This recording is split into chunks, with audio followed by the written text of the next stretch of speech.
Welcome to Story Tales. Please like this video and subscribe to Story Tales. I hope you enjoy the story. Let's begin. The kitchen timer beeped 3 times. Clay Merrick silenced it with a quick slap of his calloused hand, continuing to wash dishes that didn't need washing. "She's been skipping classes again," he said, his voice low. "3rd time this month." Marla didn't look up from her laptop. The blue light reflected off her sharp features. "Kids skip school, Clay. It's not the end of the world." Clay set the plate down harder than necessary. "She's 13, Marla. 13-year-olds don't just decide to wander off on their own. Then talk to her," Marla said, finally meeting his eyes with a vacant gaze. "You're good at that father-daughter stuff. That's not the point. Where's she even going? Who is she with? Don't you care?" Marla closed her laptop with a snap. "Of course I care. I'm just not catastrophizing a few missed algebra classes. It's more than that." Clay dried his hands, twisting the towel between his fingers. "She's pulling away. Something's wrong. Or maybe she's just being a teenager." "No, I know our daughter, even if you don't anymore." The barb landed. Marla's eyes narrowed slightly. She stood up, smoothing her blouse with practiced precision. "I have to go back to the office," she said. "It's almost 8. The Anderson case isn't going to complete itself. Don't wait up." The door closed behind her with a soft click. Clay stood alone in the kitchen, the dripping faucet marking time in the silence. Later that evening, Clay knocked on Lark's bedroom door. "Come in," she called, her voice muffled. He found his daughter cross-legged on her bed, surrounded by books. Her dark hair fell across her face as she hunched over a notebook. "Hey, kiddo," Clay said, leaning against the doorframe. "Working hard." Lark looked up, pushing her glasses back up her nose. "Just catching up on some stuff. Stuff you missed when you weren't in class." Her pencil stopped. She looked down at her notebook. "Mom told you. The school called me, actually. Want to tell me what's going on?" Lark shrugged. "Nothing's going on." "Lark, look at me." She raised her eyes reluctantly. "I can't help if I don't know what's wrong," he said. "Maybe I don't need help." But there was a quiver in her voice. Clay noticed an old radio on her nightstand, its casing cracked and dial missing. He picked it up, turning it over in his hands. "Where'd you get this?" A flicker of interest crossed Lark's face. "Garage sailed down the street. The lady said it doesn't work anymore, but I thought maybe I could fix it." Clay finished, a small smile crossing his face. Lark nodded, a hint of their old connection warming the room. "Tell you what," Clay said. "Let me grab my toolkit, and we'll see what we can do with this old thing. And while we work, maybe you can tell me about these walks you've been taking instead of going to algebra." For the first time that day, Lark's face relaxed into a genuine smile. "Okay." They spent the next 2 hours taking apart the radio, Clay showing her how to test circuits and clean connections. As they worked, Lark's words came hesitantly at first, then in a steady stream. "Sometimes I just ride my bike out to the old logging road," she admitted. "There's a spot where you can see the whole town. It's quiet there. Next time, take your phone," Clay said, "and maybe tell me first, instead of your algebra teacher." Lark laughed, a sound Clay realized he hadn't heard in weeks. She connected the final wire, and Clay twisted the dial. Static crackled, then cleared into the smooth sounds of a jazz saxophone. "We did it!" Lark exclaimed. Clay watched her face light up, memorizing the moment. Later that night, Clay lay awake, listening to Marla's car pulling into the driveway at 1:37 a.m. She slipped into bed without a word, smelling of cold air and perfume she hadn't been wearing when she left. That Clay's phone rang at 3:42 p.m. the next day. He was at the machine shop, hands covered in grease. The caller ID showed Mercy General Hospital. "Mr. Merrick? This is Nurse Davison from Emergency Services. I'm calling about your daughter, Lark." The world collapsed to a pinpoint. "What happened?" "She was found unconscious near Pine Ridge Road. A passing motorist called it in. She appears to have crashed her bicycle." Clay's throat closed. "How bad?" "She sustained a head injury. The doctors are with her now. You should come right away." Clay didn't remember the drive to the hospital, only that he ran 3 red lights. He parked crookedly and ran through the doors, still wearing his work clothes. "Lark Merrick. My daughter. Where is she?" The nurse looked up. "Sir, the doctor will be with you shortly. Please have a seat." "I don't want to sit. I want to see my daughter." A door opened, and a tall man in a white coat emerged. "Mr. Merrick? I'm Dr. Tram. Please come with me." "Your daughter sustained significant trauma to the head," Dr. Tram explained, his voice soft. "We've stabilized her, but she's unconscious. We've induced a coma to reduce brain swelling." "A coma?" Clay repeated numbly. "But she'll wake up, right?" Dr. Tram's pause lasted a fraction too long. "We're doing everything we can. The next 48 hours will be critical." They stopped outside a room. Through the window, Clay could see monitors surrounding a small figure in the bed. Lark looked tiny beneath the hospital sheets, her face pale, a breathing tube running from her mouth to a machine. "Can I go in?" "Of course." Clay approached the bed slowly. He reached for her hand, careful to avoid the foreline. "Hey, kiddo," he whispered. "Dad's here." The door opened behind him. Clay turned, expecting Dr. Tram, but instead saw a nurse he didn't recognize. "I'm Shira," she said gently. "I'll be looking after Lark during my shift. Can I get you anything?" Clay shook his head. "Have you called my wife?" "Yes, she's been notified." Clay nodded, turning back to Lark. He pulled a chair close to the bed and sat, still holding her hand. "What exactly happened?" he asked without looking up. "From what I understand, she was found at the bottom of an embankment off Pine Ridge Road. Her bicycle was damaged. She wasn't wearing a helmet. The logging road, the quiet place she'd told him about just last night." Hours passed. Clay sat vigil, speaking softly to Lark. Nurses came and went. Doctors checked charts and adjusted medications. Marla arrived 5 hours after Clay. He looked up as she entered, noting her perfectly applied makeup, her crisp blazer. Her face was composed, eyes dry. "I came as soon as I could get away," she said, setting her purse on a side table. She approached the bed and looked down at Lark. "What have the doctors said?" Clay explained what little he knew, watching Marla's face for any crack in her composure. There was none. "Poor thing," she said, brushing a strand of hair from Lark's forehead with practiced tenderness. What was she doing out there alone? The question hung in the air between them, and Clay thought of their conversation in the kitchen, of Marla's dismissal of Lark's absences. A sudden coldness settled in his chest. "I don't know," he lied. Days blurred together in the sterile hospital room. Clay left only when forced to. Marla came and went, citing work commitments, her appearances brief and performative. Dr. Tram's updates grew less hopeful with each visit. "The latest EEG shows minimal brain activity," he explained on the 4th day, avoiding Clay's eyes. "We're not seeing the improvement we'd hoped for." "What does that mean?" Clay demanded. "Mr. Merrick, at this point, we need to consider quality of life issues. The likelihood of meaningful recovery is statistically low." "She's 13, Clay said, his voice breaking. "She's not a statistic." That evening, Marla arrived with takeout that Clay didn't touch. She placed a hand on his shoulder, the gesture mechanical. "Dr. Tram called me today," she said. "He thinks we should consider letting her go, Clay." Clay stiffened. "Letting her go? She's our daughter, not a pet." "I'm being realistic," Marla said, her voice maddeningly reasonable. "The brain damage is severe, even if she woke up." "When?" Clay corrected sharply. "When she wakes up." "The doctors don't think that's going to happen," Marla continued. "And if by some miracle it did, she wouldn't be the same." "Is that what you want for her? A life of dependency and suffering?" Clay turned to look at his wife, really look at her.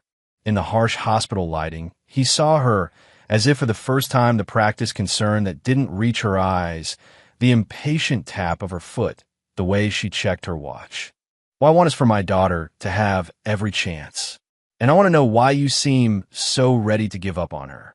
Marla's expression hardened momentarily before smoothing back into concerned compassion. "I'm not giving up. I'm facing reality. One of us has to." She left soon after, citing an early meeting. Clay returned to his post beside Lark's bed, taking her small hand in his. "I'm not going anywhere, kiddo," he promised. "Take all the time you need." As he shifted her hand, he felt something crinkle against his palm. Frowning, he turned her hand over gently. There, folded tightly and tucked in her curled fingers, was a small piece of paper. Clay carefully extracted it, unfolding the torn notebook paper with trembling hands. In Lark's unmistakable handwriting were 4 words: "Daddy, help me." Clay stared at the note, reading it over and over. A cold certainty settled in his gut. Lark hadn't simply fallen. She'd hidden this note. Knowing she was endangered, he looked at his daughter's still face. "I will," he whispered, folding the note and slipping it into his pocket. "I promise." The next morning, Clay cornered Dr. Tram outside Lark's room. The doctor startled at Clay's approach, nearly dropping his clipboard. "Mr. Merrick," he said, adjusting his glasses. "I was just reviewing Lark's latest readings." "And?" Clay asked, blocking the doctor's path. "No significant change, I'm afraid.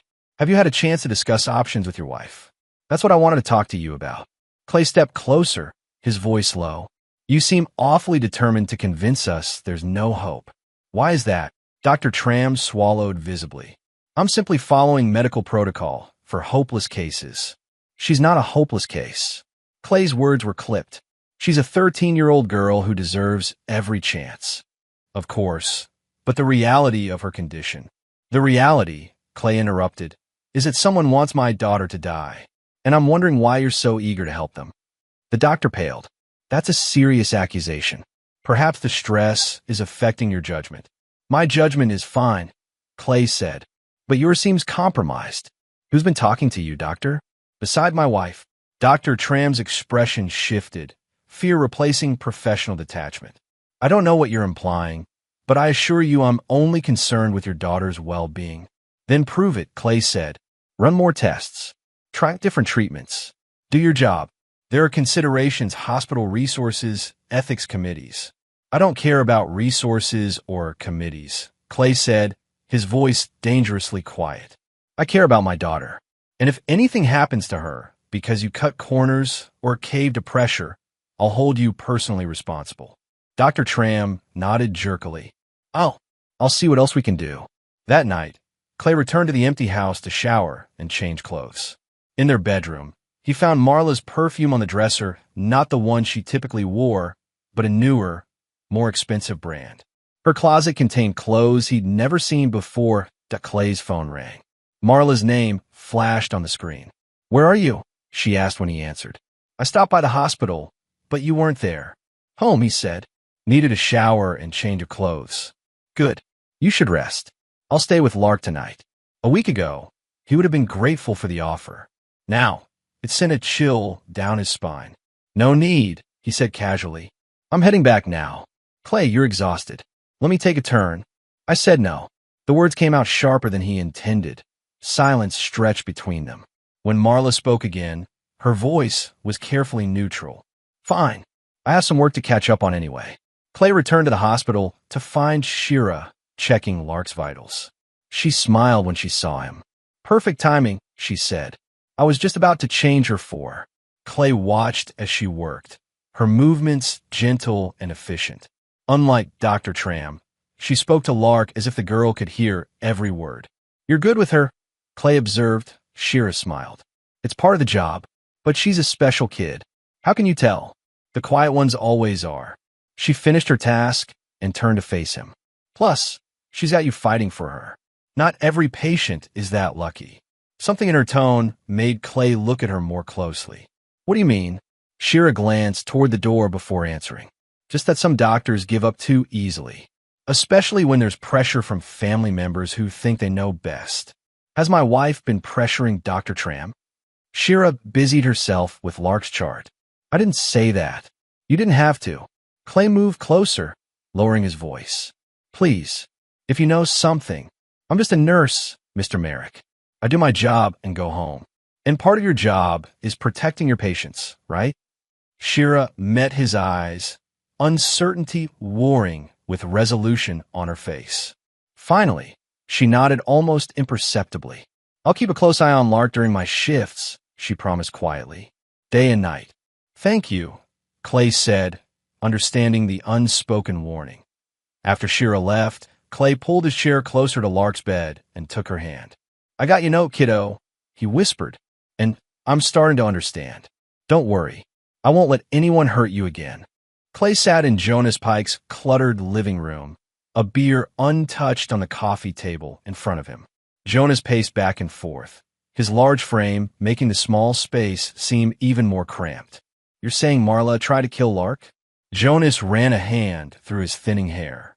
"Jesus, Clay. I'm saying something isn't right," Clay replied. "The note, the doctor's behavior, Marla pushing to end life support. But this is Marla we're talking about.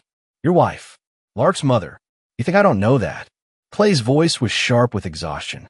"You think I want to believe this?"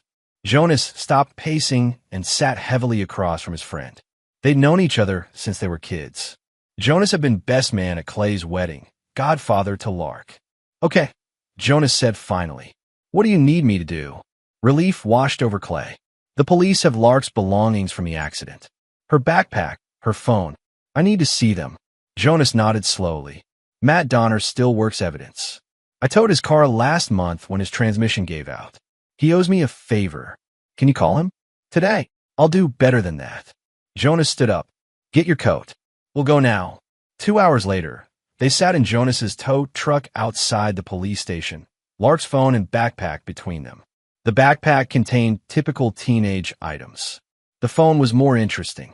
"Her passcode was your birthday," Jonas explained, handing the phone to Clay. Clay scrolled through recent texts and social media, finding nothing unusual. Then he opened the location history. "There," he said, pointing to a pinned location in the woods off Pine Ridge Road. "That's where she went when she skipped school. The crash site. Near it. And there's more." Clay opened the voice memo app. She was recording something. The most recent recording was dated the day of the accident. Clay pressed play, and Lark's voice filled the truck's cab. "Don't know who else to tell," she was saying, her voice low and frightened. "I saw Mom with him again yesterday. They didn't see me. They were arguing about money and something about Dad. Mom said he was becoming a problem. The man said they needed to be patient, that everything was in place. I don't understand what's happening, but I'm scared. I'm going to follow Mom today after school. I think she's meeting him again at." The recording cut off with a rustling sound. Then Lark's voice, higher with panic. "No, Mom, don't." There was a crash, then silence. Clay and Jonas sat frozen, the implications of what they had heard settling over them like a shroud. "Clay," Jonas said finally, his voice uncharacteristically gentle. "What are you going to do?" Clay pocketed the phone, his face hardening into resolute lines. "Find out who the man is. Find out what they were planning. And make sure they both pay for what they did to my daughter." Dawn broke over the pine forests as Clay parked his truck at the trailhead. He checked the GPS coordinates from Lark's phone one more time, then began the hike. After 20 minutes, he reached a small clearing that overlooked the town below Lark's quiet place. Clay stood there for a moment. Seeing it through his daughter's eyes, he continued past the clearing, following a narrow path that wound down toward the road. Then the path ended abruptly at the edge of sharp drop-off. Below was a rocky slope leading down to the road where Lark had been found. Clay carefully made his way down, noting the broken branches and disturbed earth where Lark and her bicycle had tumbled. At the bottom, dark stains still marked the ground where his daughter's blood had soaked into the soil. Clay knelt, something glinting in the dirt catching his eye. A small silver earring, one of Lark's favorites. He pocketed it, then scanned the area more carefully. Near the base of a large pine, Clay found what the police had missed. Distinct tire tracks pressed into the soft soil, partially hidden by fallen needles. He took photos with his phone, then used a stick to clear away more debris, revealing the full impression. The treads were distinctive, expensive, all-weather tires, the kind Marla had insisted on for her luxury sedan. To the top of the embankment, where the path ended, he found more evidence. Scuff marks in the dirt, signs of a struggle, and most damning of all, a broken acrylic nail painted in the distinctive mauve shade Marla had been wearing the day before Lark's accident. He bagged the nail carefully, his hands steady despite the rage building inside him. The picture was becoming clearer. Lark had followed Marla here. There had been a confrontation. And then Clay closed his eyes, willing away the image of his daughter falling, broken and bleeding, while Marla watched from above. His phone rang, startling him. Jonas's name flashed on the screen. "I'm at the hospital," Jonas said when Clay answered. "Where are you?" "Woods," Clay replied. "Found evidence." "Well, get back here." That nurse friend of yours has been trying to reach you. Says it's important. Clay's heart raced. Lark, she's stable, Jonas assured him quickly. But you need to hear what the nurse has to say. Clay found Shira in the hospital cafeteria, her scrubs rumpled from a long shift. She looked up as he approached, relief crossing her tired face. I wasn't sure you'd come, she said, her voice low. Clay slid into the seat across from her. Jonas said it was important. Shira glanced around the near-empty cafeteria before leaning forward. I saw something last night. I wasn't sure at first, but after our conversation, what did you see? Your wife came in around midnight. She thought no one was watching. Dr. Tram had sent the night nurse on break. I was doing rounds on another patient, but I saw her through the window. Clay's hands clenched on the table. What did she do? She had something in her hand, small like a vial or syringe. She was checking Lark's line. Shira swallowed hard. I came in, and she jumped like she'd seen a ghost. Claimed she was just adjusting the blankets. But you don't believe her. I checked Lark's chart after she left. Her condition had deteriorated overnight, even though she'd been stable all week. The blood work showed elevated potassium levels. Shira met his eyes directly. That could happen naturally, but it can also be deliberately induced. It would cause cardiac arrest if it got high enough. The world narrowed to a point, rage and fear battling for supremacy in Clay's chest. You're saying she tried to kill our daughter. Again, I'm saying something's not right. Shira reached across the table, her hand stopping just short of his. I've reported the incident, but Dr. Tram dismissed it. Said I was overtired and imagining things. Why are you telling me this? Why risk your job? Shira's eyes softened. Because Lark deserves someone fighting for her. And because... She hesitated.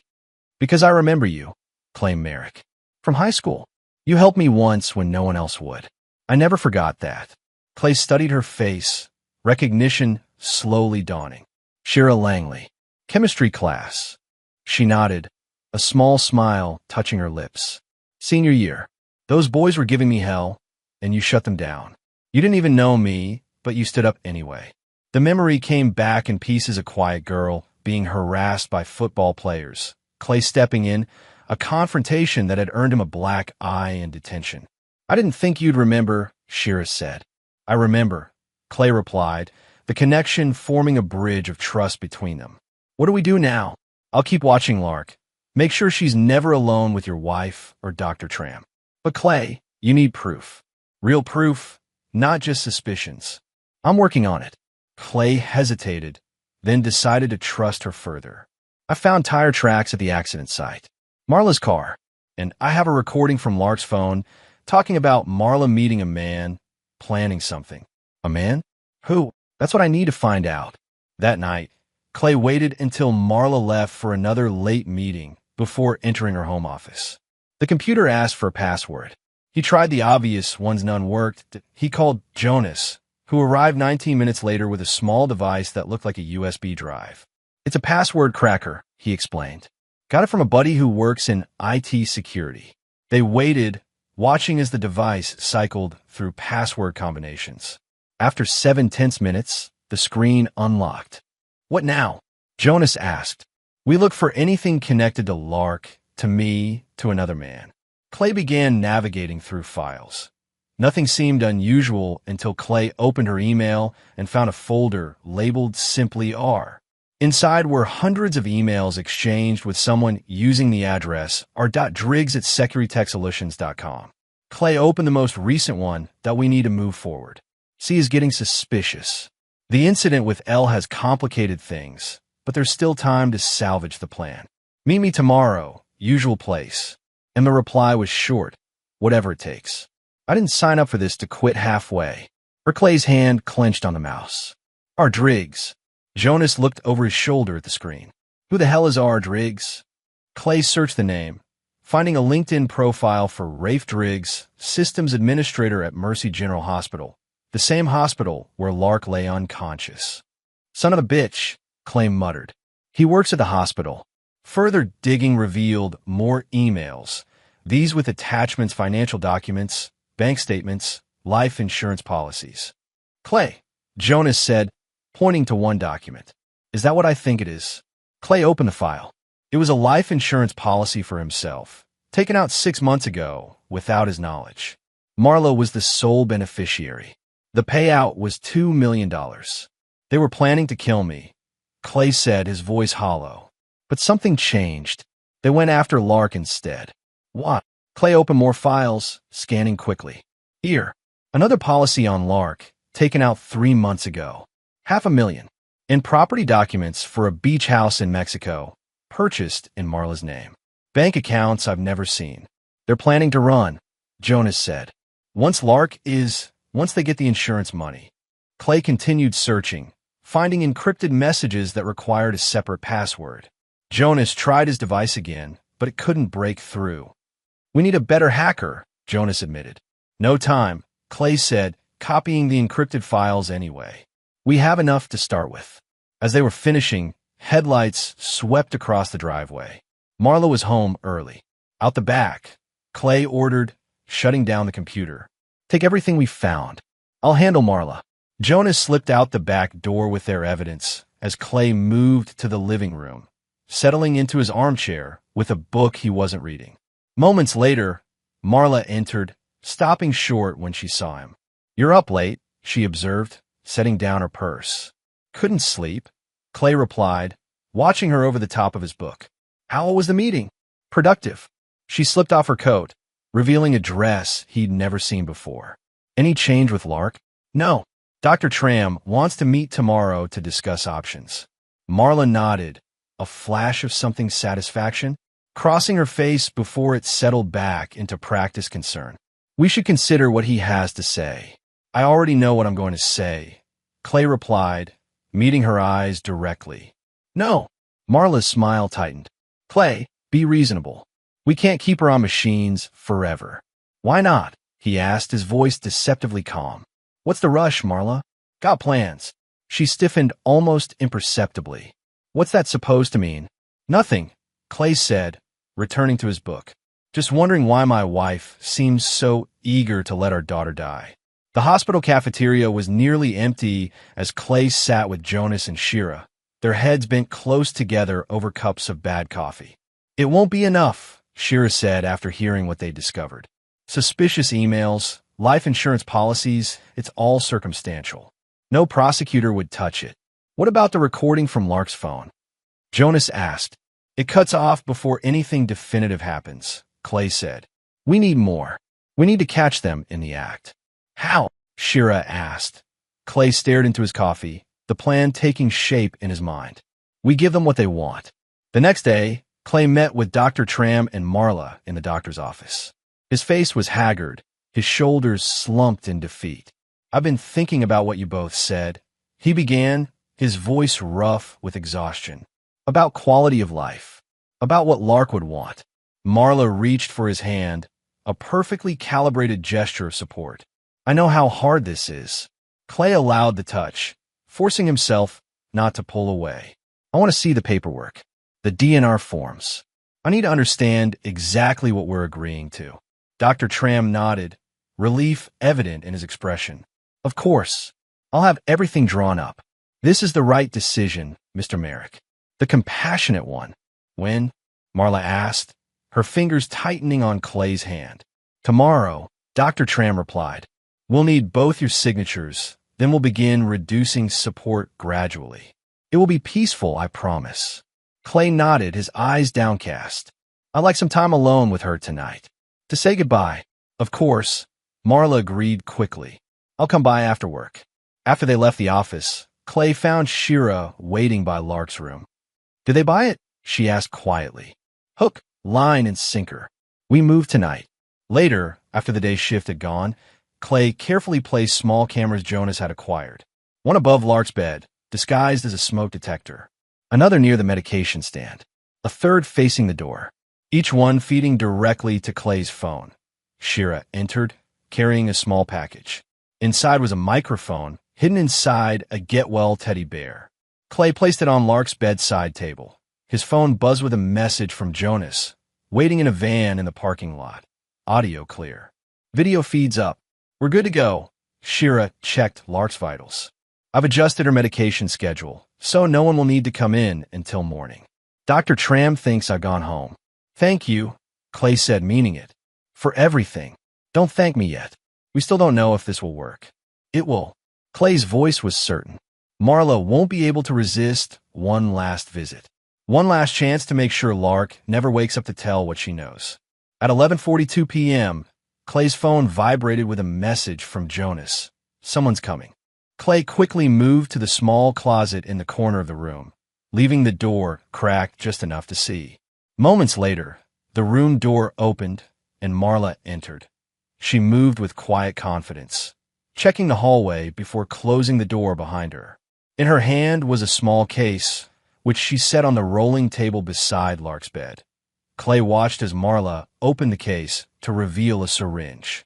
She checked Lark's foreline, then removed the syringe from its sterile packaging. "I'm sorry it came to this," she said, her voice soft but devoid of genuine emotion. "It was supposed to be painless. You were never meant to wake up." She stroked Lark's hair, the gesture practiced and empty. "But you had to follow me that day. Had to be the perfect little detective." She prepared the syringe, tapping it to remove air bubbles. "Your father will be devastated, of course. But he'll heal with time. And with $2 million, Rafe and I can start fresh. Somewhere warm. Somewhere far from this miserable town and the memories of this unfortunate situation." She positioned the needle at the foreport. "Goodbye, Lark." Clay burst from the closet, covering the distance in 2 steps. He grabbed Marla's wrist, twisting until the syringe clattered to the floor. "Clay!" Marla gasped, shock and fear replacing the cold calculation on her face. "What are you doing here?" "Protecting my daughter," he said, his voice deadly calm. "From her own mother." Marla's expression shifted rapidly, fear morphing into indignation. "This isn't what it looks like. I was just checking her medication. With a syringe you brought from home? One that's not in her chart." Clay's grip tightened. "Don't lie to me. Not anymore." The door burst open as Jonas and Shira rushed in, followed by 2 security guards and a police officer Clay recognized as Matt Donner. "We got all," Jonas said, holding up his phone. Video and audio. Clear as day. Marla's face drained of color as she realized she was trapped. For a brief moment, her mask slipped completely, revealing the cold calculation beneath. "You have no idea what you're doing," she hissed at Clay. "This isn't over." "Actually," Officer Donner said, stepping forward with handcuffs. "I think it is. Marla Merrick, you're under arrest for the attempted murder of Lark Merrick." Clay watched as they led Marla away, her composure cracking further with each step, threats and denials spilling from her lips. When they were gone, he returned to Lark's side, taking her hand once more. "It's done, kiddo," he whispered. "She can't hurt you anymore." The next morning, Clay sat with Detective Laura Vance in a small conference room at the police station, the evidence spread out before them. "We'll need to question this Rafe Driggs," Detective Vance said, making notes. "The hospital suspended him when we informed them of the situation, but he hasn't been arrested yet." "He's involved," Clay insisted. "He helped her plan everything." "I believe you, but we need evidence that ties him directly to the attempts on your daughter's life. The video only shows your wife acting alone." "Check his access records at the hospital," Clay suggested. "Lark's condition worsened several times during her stay. I bet he accessed her records, maybe altered her medication." Vance nodded. "Good thinking. We'll look into it. In the meantime, we need to keep your daughter safe. Marla's in custody, but Driggs is still out there." "I'm not leaving her side," Clay promised. When Clay returned to the hospital, he found Shira waiting outside Lark's room, her face pale with worry. "Someone tried to access Lark's room while you were gone," she said. "A man claiming to be from hospital administration. When I asked for ID, he left quickly." "Driggs," Clay muttered. "Did you get a good look at him? Tall, thin, dark hair, glasses. Very put together, like he spends a lot on his appearance." Clay's phone rang Jonas. "I just got home," Jonas said without preamble. "My place has been trashed. Someone went through everything." Cold fear gripped Clay's chest. "Are you okay?" "Yeah, wasn't here when it happened." "But Clay, my laptop with the copies of the evidence is gone." "The police have the originals," Clay assured him. "But be careful. It's Driggs. He's trying to clean up Marla's mess. After hanging up, Clay made a decision. Lark isn't safe here. Not while Driggs has access to the hospital systems. What are you thinking? Shira asked. I need to move her somewhere Driggs can't find her. Will you help me? Hours later, with Detective Vance's reluctant blessing and Dr. Tram's coerced cooperation, Clay watched as Lark was loaded into a private ambulance. The paperwork listed her destination as Portland General Hospital, but the ambulance would actually take her to Pinewood Rehabilitation Center, a small, private facility on the outskirts of town. When Clay arrived home to pack a bag, he found his house ransacked. Drawers emptied, furniture overturned, electronics smashed. On the living room wall, sprayed in red paint, was a message. This isn't over. Clay went to the garage and retrieved the lockbox hidden behind old paint cans. Inside was his old service pistol from his brief time as a military policeman. He checked the weapon, loaded it, and tucked it into his waistband. Then he called Detective Vance. Someone broke into my house, he told her. Left a threat on my wall. Are you okay? Do you need patrol officers? No, Clay replied, his voice steady. But you might want to put out an APB on Rafe Driggs. And warn your officers he may be armed and desperate. Clay, Vance's voice sharpened. Don't do anything stupid. Let us handle this. Of course, Clay lied. I'm just going to stay with a friend until this blows over. After hanging up, Clay called Jonas. Driggs came to my house. Left a message. Jesus, Clay. You need to lay low. That's the plan. I'm heading to Pinewood now. But first, I need you to do something for me. Name it. Find out where Driggs lives. And whether he's there right now. The courthouse was imposing, a granite monument to justice that Clay no longer believed in. He sat stiffly in the hard wooden chair, watching as his wife's attorney whispered in her ear. Marla looked small in her orange jumpsuit, her hair pulled back severely. Judge Howard Driggs, Rafe's brother, Clay had discovered, looked down from the bench with barely concealed annoyance. The family resemblance was striking. The same thin face, the same cold eyes behind expensive glasses. Mr. Merrick, the judge addressed Clay directly. These are very serious accusations you've made against your wife. Accusations that, frankly, the evidence doesn't fully support. Clay's court-appointed attorney shifted uncomfortably beside him. Your Honor, we've submitted video evidence clearly showing. What it shows, Judge Driggs interrupted, is a distraught mother checking on her critically injured daughter. The defense has provided expert testimony suggesting the substance in the syringe was a standard supplement, not a lethal compound. That's because the actual syringe disappeared from evidence, Clay said, unable to keep the bitterness from his voice. Judge Driggs fixed him with a cold stare. Mr. Merrick, you will speak only when addressed directly. Now, regarding the recording from your daughter's phone, the defense argues it's been edited, and our technical experts cannot verify its authenticity without the original device, which is also, conveniently, gone missing. Clay clenched his fists under the table. Lark's phone had been in police evidence until it wasn't. Just like the syringe, just like the soil samples from the crash site, all vanished, all explained away with bureaucratic excuses. In light of these evidentiary issues, Judge Driggs continued, and considering Mrs. Merrick's standing in the community, I'm inclined to grant bail pending further investigation. Your Honor, Clay's attorney protested. Mrs. Merrick is accused of attempting to murder her own daughter twice. And there's evidence suggesting she and her alleged accomplice may have been planning to harm Mr. Merrick as well. Alleged is the operative word, counselor. Judge Driggs shuffled papers on his bench. Bail is set at $200,000. Mrs. Merrick will surrender her passport and remain within the county. Next case. As Marla was led away, she caught Clay's eye for the first time. The mask slipped for just a moment, and he saw what had always been their cold triumph, the look of someone who knew the system would bend to their will. Outside the courthouse, Clay stood in the rain, letting it soak through his suit jacket. Detective Vance approached, looking as frustrated as he felt. I'm sorry, she said. I knew Howard Driggs was a problem, but I didn't think he'd be this blatant. She'll be out by dinner, Clay said flatly. And Lark still isn't safe. We're still looking for Rafe Driggs, Vance assured him. And I've assigned an officer to Pinewood. It won't be enough. Clay stared at the courthouse steps where Marla's attorney was giving a statement to reporters, painting Clay as an obsessive, delusional husband who couldn't accept his daughter's tragic accident. They're going to bury this. All of it. Not if I can help it, Vance promised. The case isn't closed, Clay. We'll find more evidence. But Clay had stopped listening. He had reached the bottom, the place where faith in systems and justice died. Now there was only one path forward, one he would walk alone. Clay sat in his truck outside Rafe Driggs's upscale apartment building, watching as lights flicked on in windows. 3 days had passed since Marla's release on bail. 3 days of careful planning. His burner phone buzzed with a text from Jonas. Just arrived at RD's place. Black SUV, tinted windows. 2 people inside.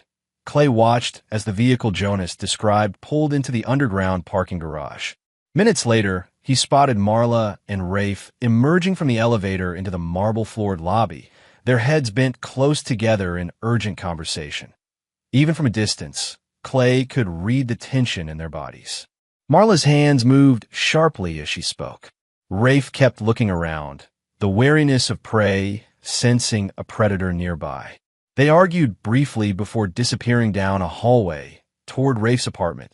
Clay checked his watch. It was time. He dialed a number on the burner phone. After 2 rings, a nurse at Pinewood answered. "This is Dr. Westfield," Clay said, deepening his voice. "I need to speak with Nurse Langley regarding Lark Merrick." A moment later, Shira came on the line. "This is Nurse Langley." "It's time," Clay said simply. "Is everything ready?" "Yes," Shira replied, maintaining her professional tone. The patient showed significant improvement during this morning's tests. Brainwave activity is approaching normal patterns. "Excellent," Clay said, watching Rafe's building. "Please prepare for the procedure we discussed. I'll be there within the hour." After hanging up, Clay made another call, this time to the hospital where Lark had originally been treated. "Records Department," a bored voice answered. "This is Rafe Driggs, Systems Administrator," Clay said, keeping his voice clipped and authoritative, mimicking Rafe's manner from the video footage he'd studied. "I'm working remotely today and need to access patient files for an audit. My security token isn't working. I can reset it, Mr. Driggs. Just need to verify your employee ID." Clay recited the number he'd memorized from Rafe's personnel file information Jonas had acquired from a friend in HR.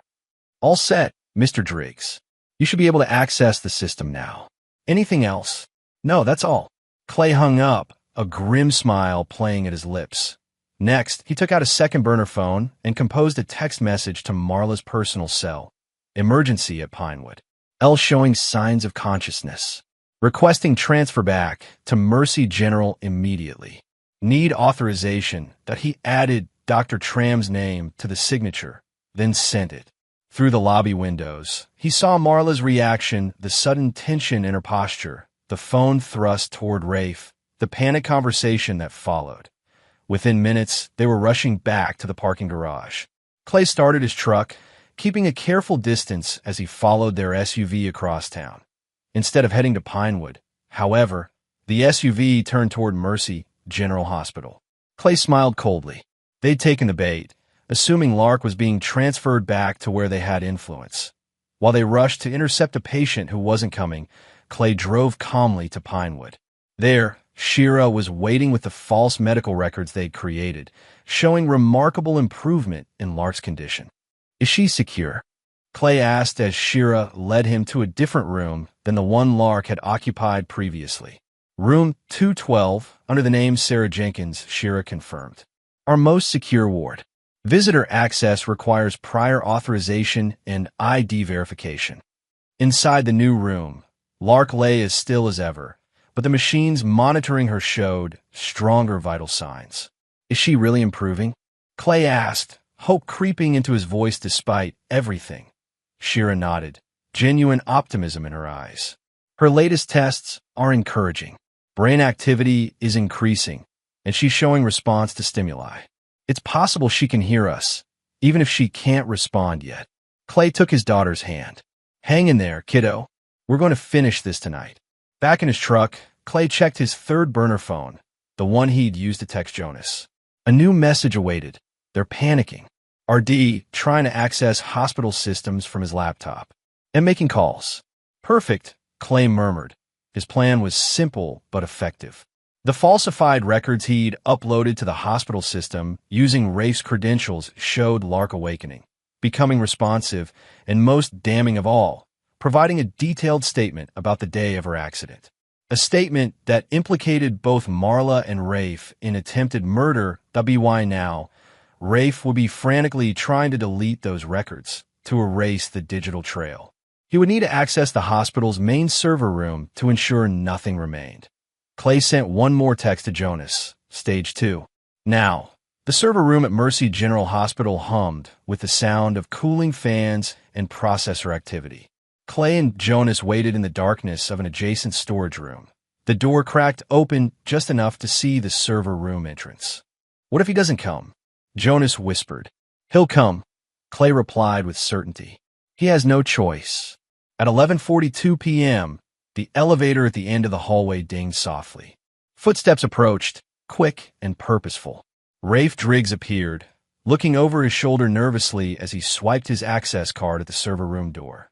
Clay nodded to Jonas, who moved silently to the server room door, wedging a small device against the card reader, another tool designed to prevent the door from locking when closed. They waited 3 minutes, giving Rafe time to log into the system. Then Clay opened the storage room door, and they moved. The server room was bathed in the blue glow of monitors. Rafe sat at a workstation, his back to the door, fingers flying across the keyboard as he attempted to purge the fabricated records from his system. He was so focused on his task that he didn't hear the door open, didn't notice Clay and Jonas until they were directly behind him. Looking for something? Clay asked. Rafe spun around, nearly falling from his chair. His face, handsome in a practiced way, drained of color when he saw Clay. This is a restricted area, he stammered, trying to regain his composure. You can't be in here. Funny, Clay said, his voice dangerously calm. I was about to say the same to you. Rafe's eyes darted to the door, calculating his chances of escape. Jonas stepped sideways, blocking the exit. Don't, Jonas advised simply. What do you want? Rafe asked, his voice higher than normal. If this is about Marla, I don't know anything. She's just a friend. A friend you're planning to run away with, Clay said. A friend you helped try to kill my daughter. That's ridiculous. I never touched your daughter. I've never even met her. But you knew about her. You knew Marla wanted her gone. Just like you knew about the plan to get rid of me. Clay stepped closer, forcing Rafe to roll his chair back until it hit the desk. $2 million is a lot of money. Enough to start fresh in Mexico. Nice beach house you put a down payment on, by the way. Rafe's composure cracked further. You can't prove anything. Don't need to, Jonas said, holding up his phone. We're recording everything, including you trying to delete hospital records right now. What? Clay asked, the question that had burned in him since the beginning. She's 13 years old. What could she possibly have done to deserve this? Something shifted in Rafe's expression, a calculation, as if weighing what to say against what Clay might already know. She saw us, he admitted finally, that day in the woods. She followed Marla, heard us talking about the insurance plan. We didn't know she was there until it was too late. So Marla pushed her, Clay said, the confirmation landing like a physical blow despite his suspicions. Her own daughter. It was an accident, Rafe insisted, though his eyes betrayed the lie. She was just trying to stop her from running off, from telling you. The girl fell. Nobody meant for it to happen. Clay's hands clenched at his sides. And afterward, the tampering with her medication, the attempt to take her off life support, those were accidents too. Rafe swallowed hard. Marla said it would be more humane, that the girl would never wake up anyway, would never have a normal life. Why let her suffer? Because she's my daughter, Clay said, his voice cracking slightly. And she deserves every chance to live. Rafe's eyes darted to the computer screen, where his deletion program was still running. Clay followed his gaze. Stop it, he ordered. Now, it's too late, Rafe said, a hint of his usual smugness returning. The files are already being purged. In 5 minutes, there won't be any evidence left, just like there wasn't any evidence at the courthouse. Jonas stepped forward, gently moving Clay aside. Lucky for us, I brought this. He held up a small device connected to a portable hard drive. Been recording everything since you logged in. Every keystroke, every file you touched. The color drained from Rafe's face. You can't. Already did, Jonas interrupted, connecting the device to the workstation. And now we're going to have a little conversation. You're going to tell us exactly what happened from the beginning. How you met Marla. How you planned to kill Clay for the insurance money. How you helped cover up what she did to Lark. And why would I do that?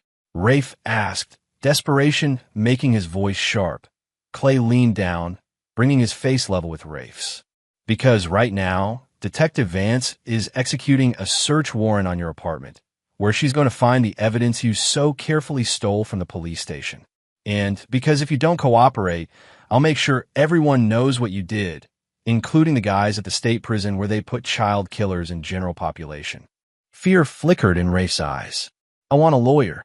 Sure, Clay agreed easily. After you give us your statement. Your complete statement. For a moment, it seemed Rafe might resist further. Then his shoulders slumped, the fight going out of him. What do you want to know? He asked, defeated. Everything, Clay replied. Start talking. The charity gala at the Grand Hotel was Oak Ridge's social event of the season. Marla Merrick arrived fashionably late, turning heads in a black dress that probably cost more than most people's monthly salary. Her court appearance had only enhanced her mystique. The wronged wife, the devoted mother falsely accused by an unstable husband. She played the part perfectly, and Oak Ridge's social circles had welcomed her back with open arms.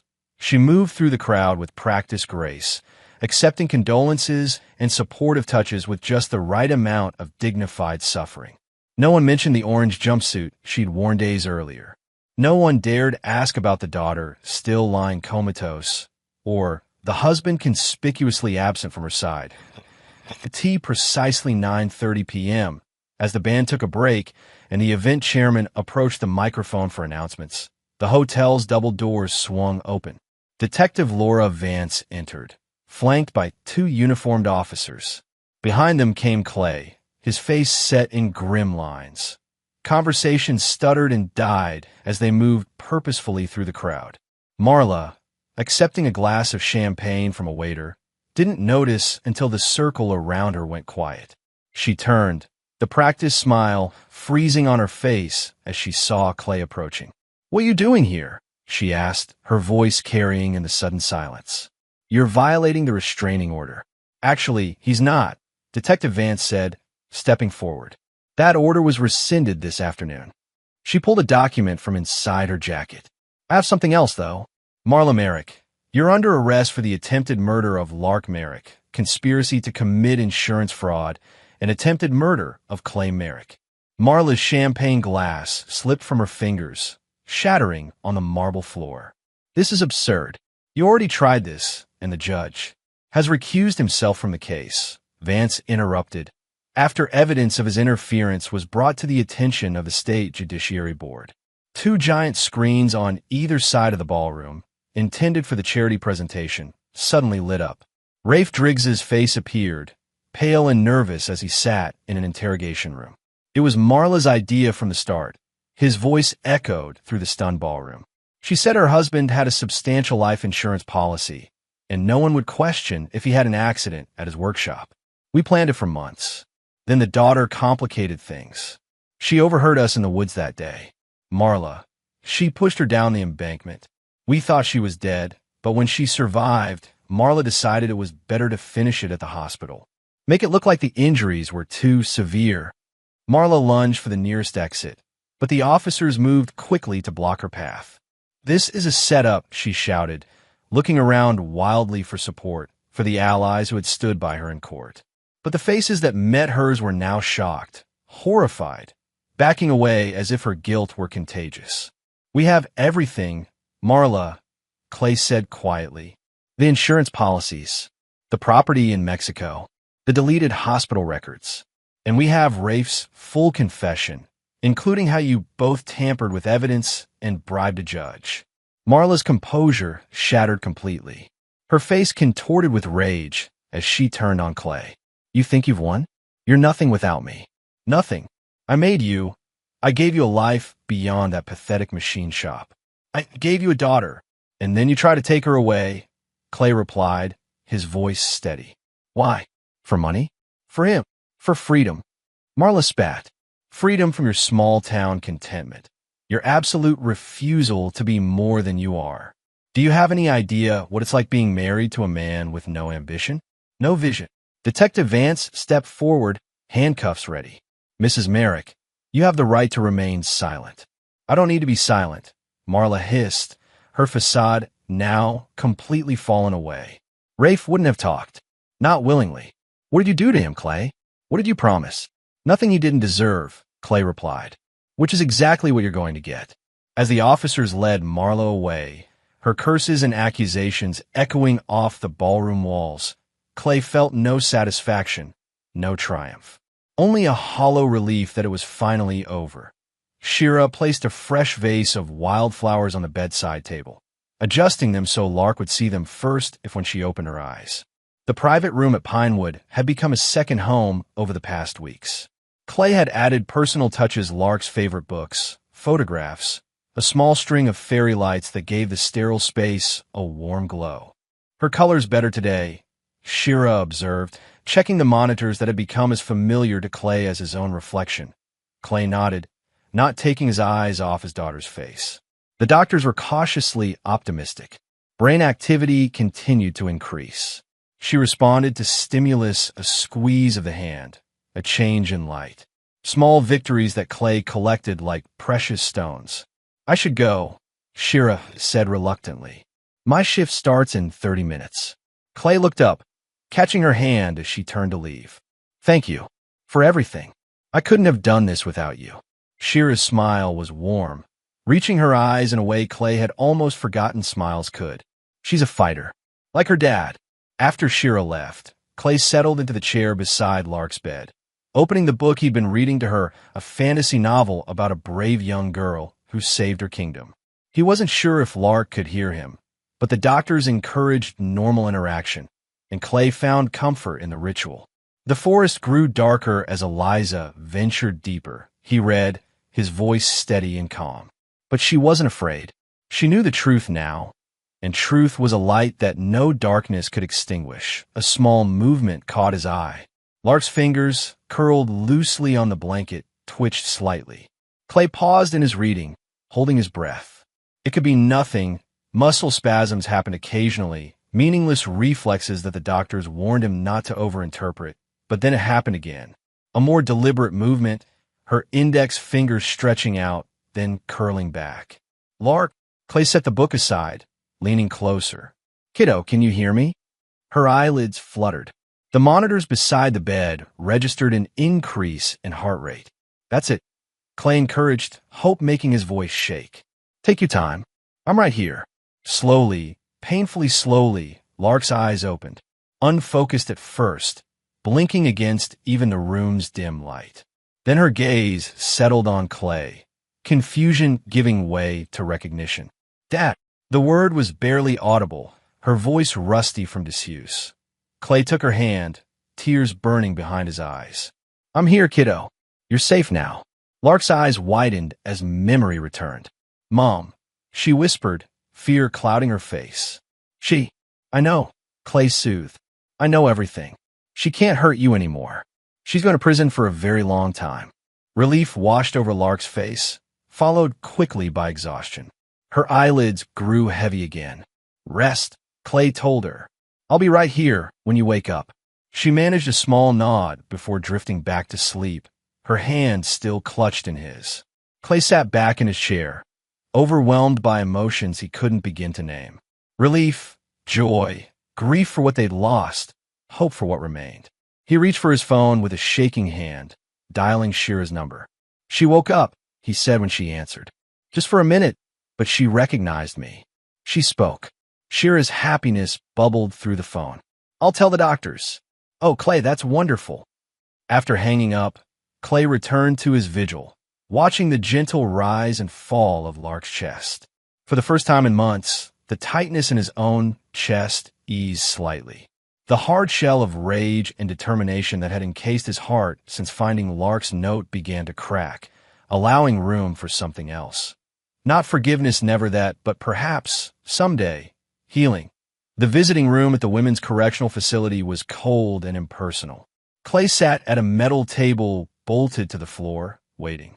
He debated this visit for weeks, unsure if it was necessary, unsure if he could face Marla without the protective shell of anger that had sustained him for so long.